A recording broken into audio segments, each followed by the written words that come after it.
Norgaren erabakitzen dute? Norgaren aukeratu duzu? Nortzuk diren aukeratu dut? Nor naizen aukeratu dute? Nor den erabaki dugu? Nortzuk dien aukeratu dugu?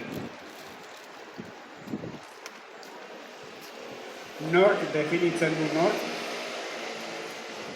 Zeren arabera aukeratu dugu? Ze eskubiderekin? Zaren hori estatikoa da edo aldatzen doa? Besteari nahi duena izaten uzten diogu? Norberak nahi duena erabakitzerik dauka? Nor zaren aukeratu duzu? Hitz batek definitu ahal nezake eta horren baitan bizi ahal daiteke?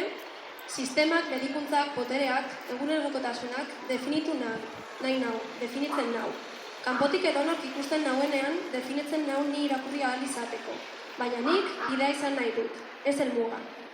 Gure kolektiboa heteroarauaren, cisnormaren, txuritasunaren eta kapazitismoaren ondorioa da.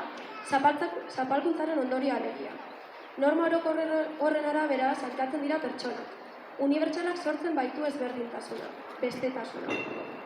Honi guztiari aurre egiteko sortu ziren LGTBIQ+ izkiak, lesbiana, gay, transgenero, bisexual, asexual, queer eta gehiago batzen dituen kolektiboak.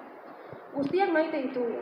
Ezer baino definituagoa eta zurrunagoa den heterosexualitateari aurre egiteko jaio eta bizi baitira guztiak.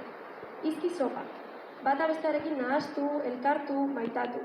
Izki guztiak laztandu, gustatzen zaizkidan hitz eta identitateak besarkatu, eta euskatasunez nahi dudana izan nahi dut. Eta bihar, nor daki, nik definitu nahi dut nire izana eta bidea.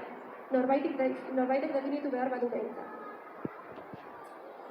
Aukera izan dut nire gorputza pentsatu eta beste gorputz batzuk pentsatu, sentitu eta hauekin elkarreraginean aritzeko. Ni hauxe naiz, eta hitz baten baitan bizi behar banaiz, aldakorra izango naiz. Eta hitzek eta izkiek lagunduko didate aurrera egiten, idea egiten, nia eraikitzen, baina ez naute definituko eta batez ere ez naute mugatuko.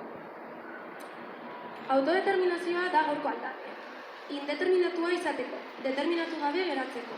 Inoren lurraldean edo batetik bestera ibiltzeko. Ez nahi zuen kategorietan manejatzen, beste batzuetan baizik. Nik experimentatzen ditudan horietan guztietan, eta etorriko direnetan. Eta nahiago hala irakurriko balioetan. Gure gorputzak, gure identitatean hitzak ezagutu, maitatu, eta hauekin gozatzeko hautua da autodeterminazioa. Eta gure auzoan, herrian, tabernetan, eskoletan zein etxeetan egin behar dugu. Espazio seguruak sortuz, mugak apurtuz, orain eta hemen. Maitasunetik irauliz, sistema elkarrekin kolokan jartzen gabiltza. No reconozco autoridad más allá de mi cuerpo, kata-katano. Eskerrik asko.